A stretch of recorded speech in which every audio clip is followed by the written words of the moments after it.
Thank you, George. That was great. I remember in 2009, what a fantastic show that was. And we have to get it remounted here, I think, in the US. Let's make that happen. Do you need help, Charles, or can you do that all yourself? This is Charles Lester, by the way. I'd like to introduce the man behind the scenes. Charles is his fourth year as well of doing this, and he's a stage manager that's unbelievable. He does it all from a volunteer standpoint. We managed to get him on as a director at Arts Council, but now he's merely a volunteer piano pusher, I guess. But thank you to Charles Lester. He's an amazing guy. Thank you.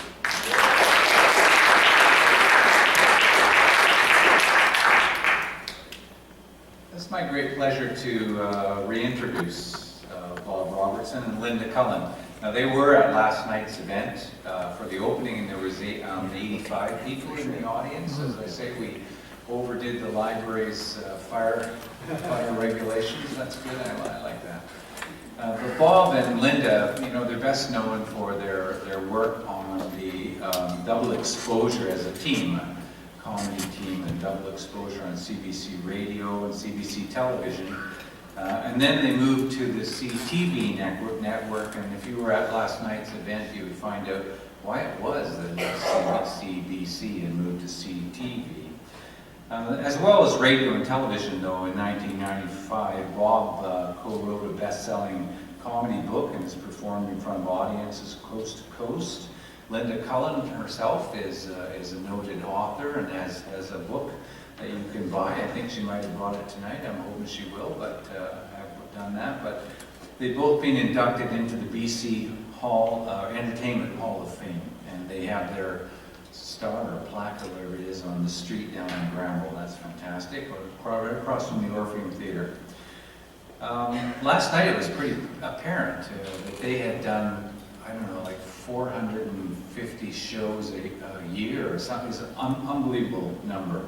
But in all that time, they managed to do also other writings and get involved in the community. And now that they've moved to New Westminster, they're on the phone with us and wanting to get involved. They've been part of the Litfest now for 3 years. And we're so thrilled to have them around. I can't tell you. They're just amazing people, a lot of fun to be with. Have a glass of wine with them, you'll have the most fun of your life. And so I would like to introduce Bob Robertson and Linda Cullen to our stage one more time tonight and give them a round of applause, please.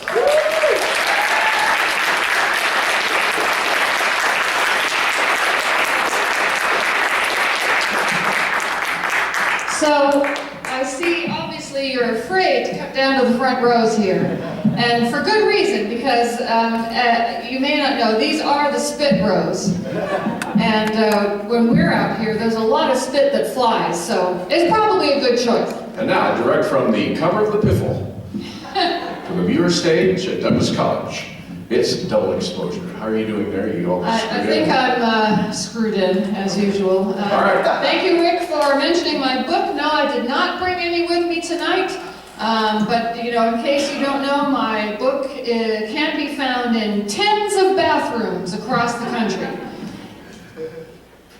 Okay. That's all I have to say. Very underwhelming. Well, let's get started. And I think we should start off with a little chat from the Premier of British Columbia. Ladies and gentlemen, Christy Clark. Good evening, Premier. Hey, you guys, British Columbians, you guys, you are all winners. You guys are all winners, British Columbians, every last one of you. You're winners. Well, not you, sir, over there, you're not a winner. I think you need a darn good exfoliation. But everybody else, you guys, you're all winners. Yeah, okay, let me ask you, are you surprised that you won such a huge majority in the election last year? Surprised? You know, I have not been that surprised since Glenn Clark became a capitalist. That's how surprised I was. Yeah, it's a shocker, all right. So can you explain to us how you pulled off such a huge victory in the election? Look, you guys, it's simple. It's because I am ambidextrous. Ambidextrous? What is that? It's the ability to piss people off left and right. All right. Certainly true, certainly true. So how about this LNG business? Let's talk about this. It's in the news a whole lot right now. Is BC actually going to go ahead and ship LNG? Bob, come on, you guys. Look, does New West hate Surrey traffic? Are you kidding me? Of course we're going ahead with LNG. Okay, just checking with you. I was wondering if you still talk to your old boss, you know, in the Liberal Party, former Premier Gordon Campbell. Do you still in touch with him? Oh yeah, you mean old Gordo, the silver streak. Oh Yes. yeah, well, you know, I'll tell you something. He's getting on, you know. And just last week, he called me from London and he said, Christy, I just think that God is intervening in my life. And I said, what are you talking about, Gordo? And so he said to me, well, you know, as you get older and you have to get up in the middle of the night to go to the bathroom a lot. Well, when I get up and I wander down the hall and I open up the door to the bathroom, God flicks on the light for me. And then when I'm finished doing my business and I'm closing the door, God turns on the light again. And I said, for heaven's sakes, Gordo, you're pissing in the fridge. There's a picture. Christy Clark, everybody. Current Premier of British Columbia. Okay, time to introduce the man who might become Canada's next Prime Minister. Ladies and gentlemen, a few words from Justin Trudeau. Hi, everybody. Hi. Let me just say, our party will offer something to Canadians that no other party has. No other party has. Something that Canadians are demanding every day. I am very proud to announce that the Liberal Party of Canada is gluten-free. That's good to know. Yes. Now, as you know, I do not indulge in negative advertising, but I will say this to Mr. Harper. There is no, let me put it to him very strongly, the only good Tory is a suppository. Thank you. Justin Trudeau, ladies and gentlemen. Right. Possibly our next Prime Minister. Well, I think everyone, and I'm guessing most of you here, have at some point listened to CBC. So you're probably familiar with the ubiquitous CBC television feature, or watch TV, of course, CBC, Hinterland Who's Who. Well, we'd like to present to you Double Exposure's version, which we call Political Hinterland Who's Who. And now, Political Hinterland Who's Who.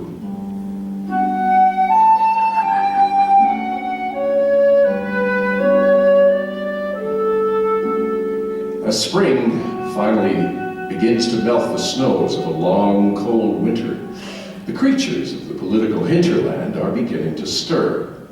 Not far from the sand-swept shore of Prince Edward Island, the bald-headed Duffy puffster, or its Latin name, Maximus Gauger ab Populus. The bald-headed Duffy puffster, with its unusual cry of wink, wink, has returned for a brief stopover to its small nest on the sands of Cavendish, leaving behind the senatorial flock, or as it's known in Latin, non-vital old farticus. Further to the west, along the shores of the St. Lawrence, the squawking Marwa, or in Latin, pain glorious in rectum, is busy licking its wounds after a very bloody fight against its rivals. The PQ flock came out very much worse for wear, and for now, it is time to see the PQ flock off. Where the Ottawa River joins the picturesque Rideau Canal, the political creatures are on edge. The hairy mocaire, its Latin name, Laborius futilitas, is having trouble reaching greater heights due to a weak left wing. The sound of continuous squealing from the females of the flock signals the arrival of the political hinterland's handsomest bird, Justin's lark, or as it's known in Latin, Filius ad ultra paterfamilias. Although a good swimmer, Justin's lark must work hard to make sure it doesn't go in way over its head. As the top bird in the political hinterland, the nefarious thieving harpy, or in Latin, Machiavellian facsimile, keeps its shifty eyes on its flock. As we move into Ontario to the city of Toronto, we find the most massive creature in the political hinterland, the sweating coke sniffer. Or, as it's commonly known in Latin, Fortica tubrix shorticus. Traveling further into the western parts of the political hinterland, we find the next creature in the Wadena wildlife wetlands, the flitting wallen, or in Latin, per diem mind boglia. Although a frequent flyer, the flitting wallen has now been brought to earth. In the neighboring province of Alberta, the raging redford, also known in Latin as Odious cum caucus, has now been driven from the flock and replaced by the hand cock, or its Latin name, Fresh Facia Same Old Ganglia. And finally, our look at the political hinterland brings us to Canada's west coast, home of the grinning Christie, or using its Latin name, Glorious in Fracking. And that's political hinterland. Who's who? I'm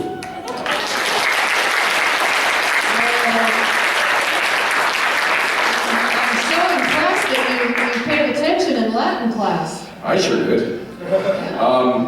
Well, it seems the BC Liberal government is having its struggle these days, many struggles actually. One of its rookie ministers has actually gotten herself into some trouble. We're really lucky to have her here to answer some questions. Please welcome BC's Attorney General Suzanne Anton. Well, thank you very much. It's great to be here in New Westminster. I certainly don't get here very often because, well, I live on the west side of Vancouver, and this is a very, very far, far, far away place. It's so hard to get here. Frightening, really. But anyway, I always enjoy my trips here. But and I especially love coming here to see the new park that you've named after Pierre Trudeau. Which park is that?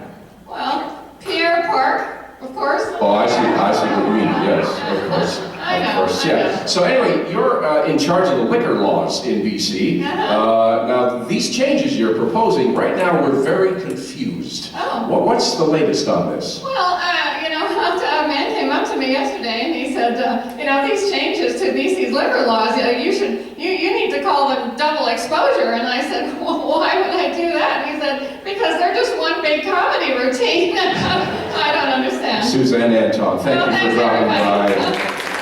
Appreciate that. She certainly instills me with confidence. Oh, yeah.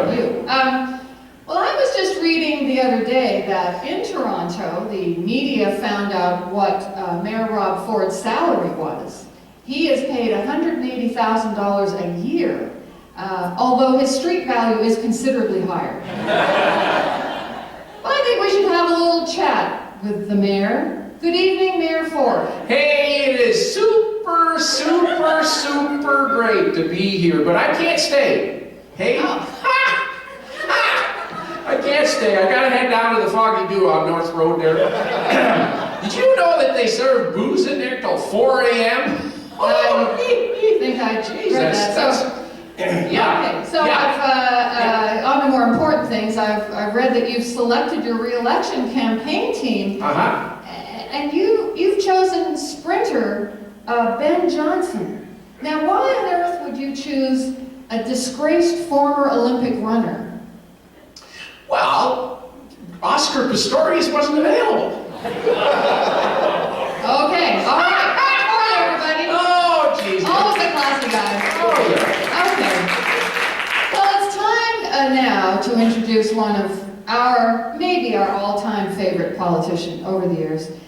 Ladies and gentlemen, he's the former Prime Minister of Canada, Jean Chrétien. Well, thank you very much for that, and thank you for... Nobody give me the clap.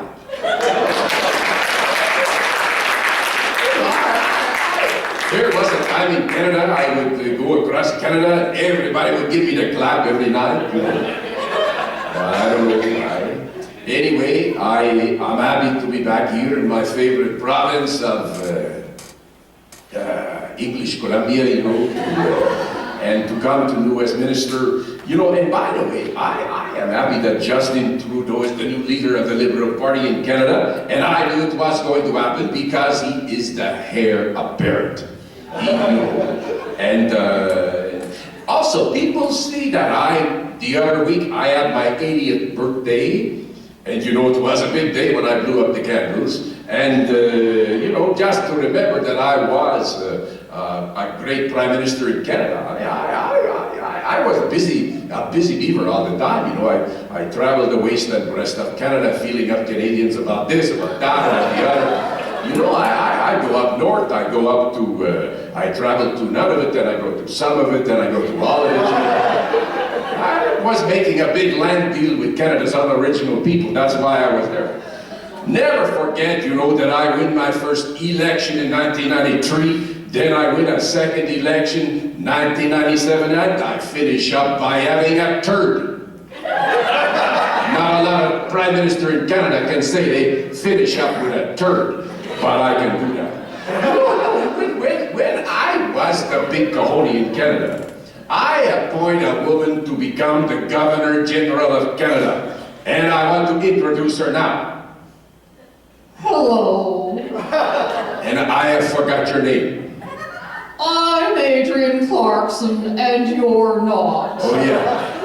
And what a great pleasure it is for you to have me here today.